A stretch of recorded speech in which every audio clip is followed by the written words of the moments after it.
அன்பான உறவுகளே, இது உங்கள் டெடாஸ். எப்படி இருக்கிறீங்கள்? இன்றைக்கு வியாழக்கிழமை, எங்களுக்கு வியாழக்கிழமை மாலை வந்தனங்கள். எல்லாம் நல்லா இருக்கிறீங்களா? பாருங்க, உங்களுடைய அக்கா தங்கை பாருங்க திரும்பவும் சாப்பாடு. இது வந்து அல்மண்ட் க்ரோசாங்கன்னு சொல்லுவாங்க. அதை தான் சாப்பிட்றேன். உங்களோட சேர்ந்து சாப்பிட வாங்க. அண்ட் எனக்கு பிடிச்ச காஃபி, அதாவது இந்த காஃபி என்னுடைய தம்பி போட்டு கொடுத்தவர். ஏன்னா இப்போ தான் நான் வந்து என்னுடைய கணவரோடு வந்தேன். நான் திரும்ப அவரை வேலையிலேருந்து பிக் பண்ணிவிட்டு இப்போ தான் நாங்கள் வந்தேன். அப்போ என்னுடைய தம்பி சூடாக காஃபி போட்டு வச்சுருந்தவர், எனக்கு பிடிக்கும்ண்டு. அப்போ வந்தோடனே அதையும் தந்தார். இதோட சேர்ந்து சாப்பிட நல்லா தான் இருக்குது. என்னுடைய கணவர் ஃப்ரெஷ்ஷாக ஆகிக்கொண்டு இருக்கிறேன். நான் இங்கே எங்களோட கார்டனில் இந்த காஃபியோட சேர்ந்து இந்த இனிப்பையும் சாப்பிட்டு கொண்டு இதை விட இனிப்பான உங்களுடன் பேசுகிறதுல ஒரு அலாதி இன்பம் இருக்குது. அதை அனுபவிச்சு கொண்டு இருக்கிறேன். நான் என்னடா கவி இப்படியெல்லாம் சாப்பிட்றாவே, ஒவ்வொரு முறையும் சாப்பிட்றேன். ஏன் இந்த உலகத்தில் சாப்பிட்றதுக்காக தான் நாங்கள் வாழ்கிறோம், நிம்மதியாக படுக்கிறதுக்காக தான் வாழ்கிறோம், சந்தோஷங்களை அனுபவிக்கிறதுக்காக தான் நாங்கள் வாழ்கிறோம். எல்லாம் அளவோடு இருக்கிற வரைக்கும் தவறு கிடையாது.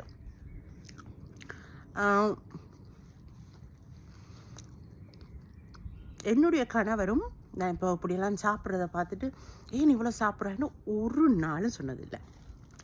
என்னை பார்த்தா தெரியும், நான் ஒன்றும் மெல்லி ஆள் இல்லை, ஆக உடம்பும் இல்லை, ஆக மெல்லிசும் இல்லை. ஸோ இப்போ இந்த கட்டத்தில் அப்படி இருக்கிறேன், ஒரு அளவான உடம்போட. ஆனால் என் கணவர் ஒரு நாளும் என்னை தடுத்ததில்லை, ஏன் இப்படி சாப்பிட்றேன். ஏன்னா அவருக்கு தெரியும் அளவாக சாப்பிடுவாண்டு, அளவாக. ஆனால் என்ன நான் செய்கிறேன் நான் என்றால், ஒவ்வொரு நாளும் முடிந்த வரைக்கும் காலையில் எழும்பி உடற்பயிற்சி செய்வேன். 45 நிமிஷத்துலேருந்து ஒரு மணி நேரம் செய்வேன். நான் செய்கிற உடற்பயிற்சி 2 காரணம். ஒன்று, இந்த சாப்பிட்றது அப்படியே இன்னும் கரைஞ்சி போகிறதுக்கு. இன்னொன்று வந்து அந்த நாள் எனக்கு வந்து உடற்பயிற்சி செய்தால் ஒரு புத்துணர்ச்சி அந்த நாள் முழுக்க எனக்கு இருக்கும். செய்கிற டைமில் கஷ்டமாக இருக்கும், ஏன்னா நான் காலமே 4 மணிக்கு கிளம்பி செய்கிறேன். நான் அப்போ தான் எனக்கு வேலையெல்லாம் போய் சேரெல்லாம் டைம் இருக்குது. பின்னேரம் வந்து செய்கிறதுக்கு எனக்கு டைம் இல்லை, எனக்கு விருப்பம் இல்லைன்னு அது ரொம்ப களைப்பாக இருக்கும். அதனால் எனக்கு வந்து காலையில் எக்ஸசைஸ் செய்கிறது விருப்பம். அப்போ காலையில் செய்யும்போது கொஞ்சம் டயர்டாக தான் இருக்கும், ஆனால் அதையும் தாண்டி செய்துட்டோம்னா அந்த ஒரு புத்துணர்ச்சி ஒன்று வரும். முழு நாளும் அந்த புத்துணர்ச்சியோடையே போக்காட்டிடலாம். அது அடுத்தது சாப்பிட்டது அப்படியே கரைஞ்சி போகிறதுக்கு தான் அது செய்வேன். இப்போ கொஞ்சம் உடம்பு சரியில்லாமல் இருக்கிறதால நான் எக்ஸசைஸ் செய்யலை, ஆனால் மற்றபடி அது நான் கொஞ்சம் கடைப்பிடிக்கிற ஒரு விஷயந்தான்.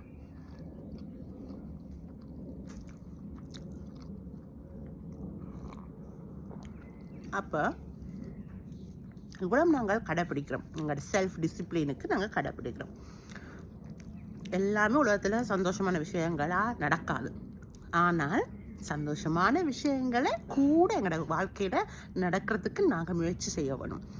அதில் சில விஷயங்கள் வந்து இந்த உணவு கிடைக்காம எத்தனையோ பேர் இருக்கணும், நல்ல தூக்கம் இல்லாமல் எத்தனையோ பேர் இருக்கோம். அப்போ அதை நாங்கள் அனுபவிக்கணும். கிடைச்ச நாங்கள் அனுபவித்து மற்றவங்களோடைய முடிந்த வரைக்கும் எங்களால் முடிந்த உதவிகளை செய்யணும், பகிர வேண்டும். அந்த மாதிரி விஷயங்களை நாங்கள் இந்த பிறப்படுத்தக்கூடிய பயனை இதன் மூலமாக அடைய வேணும். நாங்கள் உணவு சமைச்சால் மற்றவங்களோட பகிர வேணும். நான் நினைக்கிறது, என்னுடைய வாழ்க்கையை உங்களோட ஷேர் பண்ணும்போதோ, என்னுடைய கணவருடைய வாழ்க்கையை உங்களோட ஷேர் பண்ணும்போது, நீங்கள் சில கஷ்டங்கள் இருந்தால் அந்த கஷ்டங்கள்லேருந்து வெளிவர முடியும் என்றதால் நான் இந்த மாதிரி வீடியோஸை என் கணவரோட சேரேன். அதனால் மேபி அது வெளிவந்து உங்களால் நிம்மதியாக தூங்க முடியும். இதுகள் தான் நான் செய்கிறது எல்லாமே சரியாக தான் செய்கிறேன் நான் சொல்லி மார்பு தட்டி நான் அதை பேச வரவில்லை. நாம் ஒருத்தருக்கு ஒருத்தர் கற்றுக்கிறது தானே. இந்த வீடியோ மூலமாக நான் இப்போ இந்த சோஷியல் மீடியாவில் இருக்கிறதால உங்களோட பகிர்ந்து கொள்கிறேன். நான் இப்போவும் சொல்கிறது தானே, பாசிட்டிவாக நினச்சி பாசிட்டிவ் எனர்ஜியை பகிர்ந்து கொள்ளுவோம். அதுக்குத்தானே இந்த சோஷியல் மீடியா, அதுக்கு தான் இருக்கவும் வேணும். ஸோ பிடிச்சதை சாப்பிடுங்க, ஆனால் அளவாக சாப்பிடுங்க. அளவாக சாப்பிட்டு உடற்பயிற்சி செய்யுங்க. ஒவ்வொருத்தருக்கு இந்த டயட்டில் சாப்பாடு வகையில் என்ன சாப்பிட்றேன்னா அவங்களோட தனிப்பட்ட வெறுப்புகள் இருக்குது. அதையும் நம்ம கொச்சப்படுத்தக்கூடாது. அவங்களுக்கு அப்படி சாப்பிட்ற இந்த மாதிரி விஷயங்கள்லாம் அவங்க விட்டுட்டு சில பேர் கார்ப்ஸ் சாப்பிட மாட்டாங்க, கார்போஹைட்ரேட் சாப்பிட மாட்டாங்க, அப்படி சில பேர் மீட் சாப்பிட மாட்டாங்க. அப்படியான சாய்ஸஸ் அவங்க மேக் பண்ணும்போது அது அவங்களுடைய சாய்ஸ், அதற்கு மரியாதை கொடுக்கணும். அது சொல்ல வரையில். ஆனால் உங்களுக்கு பிடிச்சி அதை நீங்கள் தவிர்த்து கொண்டு இருக்கிறத விட சாப்பிடுங்க, அளவாக சாப்பிடுங்க. அளவாக சாப்பிட்டு அனுபவிங்க. அதுக்கேற்ற மாதிரி கொஞ்சம் உடற்பயிற்சியும் செய்யுங்க. இது எனக்கு கொஞ்சம் ஒர்க் அவுட் ஆகுது. எவ்வளோ முடிஞ்ச வரைக்கும் நம்மளை சந்தோஷமாக நம்ம வச்சுக்கொள்கிறோமோ அவ்வளோத்துக்கு நம்மளை சூழ்ந்திருக்கிறவங்களையும் நம்ம சந்தோஷமாக வச்சுருப்போம். அதனால் நம்ம வடிவாக சாப்பிட்டு நல்ல நித்திரை கொண்டு எழும்புறது தான் முக்கியம். நான் இதில் எல்லாம் எனக்கு கூட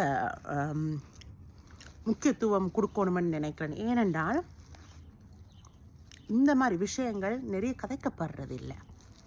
இது என்ன ஒரு டெய்லி விஷயம் தானே. மற்றது சாப்பிடாத உடம்பு வச்சிடும் அப்படின்னு சொல்கிற ஆட்கள் தான் கூட. சொல்லாதீங்க யாரையும் பார்த்து அப்படி. அவங்களுக்கு தெரியாத அவங்களுக்கு உடம்பு அக்கறையோடு நீங்கள் சொல்கிறீங்கன்னா அதுக்கு சொல்கிற விதம் இருக்குது.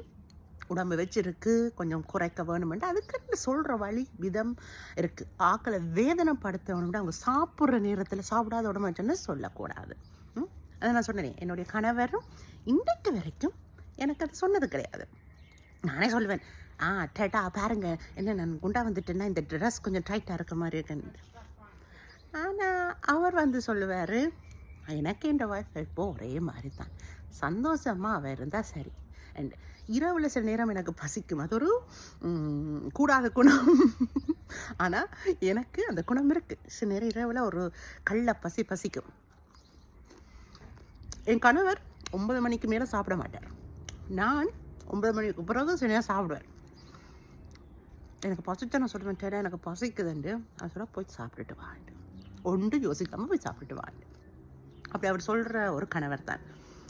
அது சொல்லும் போதே எனக்கு தெரியும் நான் என்ன செய்யணும். ஓகே நான் சாப்பிட போவேன், ஆனால் அப்போ நான் பெருசாக சோறு கறி என்னெல்லாம் சாப்பிட மாட்டேன். சரி ஃப்ரிட்ஜில் என்ன இருக்குன்னு பார்ப்பேன். எங்கள் வீட்டில் என்ன இரவு பூனை இரவு எலி அப்படின்னு தான் சொல்லுவாங்க. ஃப்ரிட்ஜில் என்னென்னு பார்ப்பேன், கொஞ்சம் அதை யோசிப்பேன், கொஞ்சம் பேலன்ஸ் டயட்டாக சாப்பிடுவோம். சில நேரம் பழங்கள் வெட்டி வச்சுருந்தாங்கன்ற பழங்கள், இல்லாட்டா கொஞ்சம் லைட்டான மாதிரி ஸ்நாக் அதை சாப்பிட்டுட்டு வந்துடுவேன். என் கணவர் என்ன அப்படி சந்தோஷமாக சாப்பிடுன்னு சொல்லி அனுப்பி வச்சேன். அப்போ எனக்கும் அது கட்டுப்பாடு இருக்கத்தானே வேணும். அப்போ இப்படித்தான் ஒருத்தங்களை உற்சாகப்படுத்த வேணும். அதை விட்டுட்டு சாப்பிடாத இது பண்ண முகத்தில் அடித்த மாதிரி மனசில் அடித்த மாதிரி சொல்லக்கூடாது. நான் எப்படியுமே இரவு ஸ்நாக்கை விட போகிறதில்லை, அது என் கணவருக்கும் தெரியும். இது ஒவ்வொருத்தருக்கும் அவங்களுக்கு பிடிச்ச மாதிரி வாழ்கிற வாழ்க்கை. இதுதான் ஹெல்த்தி இல்லை அந்த மாதிரி நான் சொல்ல வரையில் இந்த வீடியோவில்.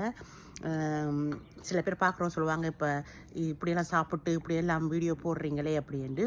நான் அந்த இதை ப்ரொமோட் பண்ணணும் மட்டுக்காக சொல்ல வரையில். நான் சொல்கிறது ஒவ்வொருத்தருடைய உரிமைகளையும் தனிப்பட்ட உரிமைகளையும் ஆசைகளையும் யாரும் கெடுக்காதீங்க, அதுதான் நான் சொல்ல வரேன். அடுத்தது அப்படி உங்களுக்கு அந்த ஆக்கள் மேலே அக்கறை இருந்து அவங்களுக்கு உடம்பு வைக்குதோ இல்லை உடம்பு மெழுகுதோ அப்படி அக்கறை இருந்துச்சுன்னா அவங்களுக்கு சொல்கிற விதம் இருக்குது. அந்த மாதிரி உங்களோட வார்த்தைகளை பயன்படுத்தி அன்பாக உங்களுடைய செயல்களை காட்டுங்க, அது வேறு. கண்டிப்பாக எனக்கு கூட கூட கூட கூட உடம்பு வச்சதுன்னா என்னுடைய கணவரும் சொல்லுவார், அக்கறையில் சொல்லுவார். ஆனால் அவர் சொல்கிற விதம் எனக்கு இப்போவே தெரியும். எனக்கு ஒரு நாள் சொன்னதில்லை அப்படி, ஆனால் எனக்கு தெரியும் அவர் எப்படி சொல்லுவார் என்று. ரொம்ப ரொம்ப கவனமாக என் மனசை இதமாக தடவி தான் சொல்லுவார். அந்த நம்பிக்கை எனக்கு இருக்கும். ஆனால் வாழ்கிற வாழ்க்கையெல்லாம் சகோதர சகோதரிகளை இந்த ஜான் வயிற்றுக்கும் இந்த அப்படியே நிம்மதியாக நித்திர கொள்றதுக்கும் தானே. அதை நாம் ஏன் கூட டயட்டு ஸ்ட்ரெஸ் என்று கொண்டு இருப்பான். டயட் செய்கிறவங்களையும் நான் இதில் அவமதிக்கவில்லை. கண்டிப்பாக நான் டயட்டுகளெல்லாம் செஞ்ச நான் தான், இப்போ செய்கிறதில்லை. இப்போ என்னை பொறுத்த வரைக்கும் இப்படி நிம்மதியாக வாழத்தான் நினைக்கிறேன். 40 வயசு இறங்கிடுச்சு தானே, 41 போகுது. இனி வாழ்க்கையை கொஞ்சம் இதமாக வாழணும்னு நினைக்கிறேன். இதுதான் என்னுடைய உடம்பு. உடற்பயிற்சியை செய்வோம், பிடிச்சதை சாப்பிடுவோம், எல்லாரோடையும் பகிர்ந்து கொள்வோம் முடிந்த வரைக்கும். இதுதான் என்னுடைய எண்ணம்.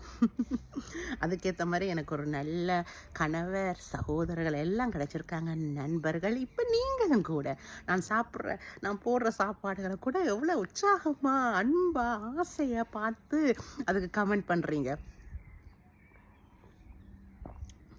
நண்பர்களே, இந்த இனிய யூகே மாலை பொழுது பார்த்தீங்கன்னா தெரியும்,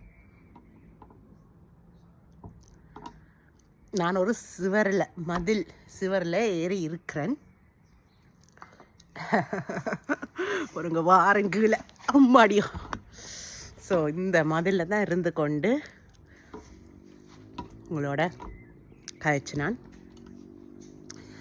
ஐ திங்க் டைம் ஆகிடுச்சுண்டு வீடியோக்கு முடிக்கிறதுக்கு. ஸோ முடிப்போம் இந்த வீடியோவை. இப்படியே எல்லாரும் சுகமாக சந்தோஷமாக மனசை வச்சுக்கொள்ளுங்க. மனசை ரொம்ப சந்தோஷமாக வச்சுக்கொள்ளுங்க. ஓகே, பாய். எஸ், பாய்.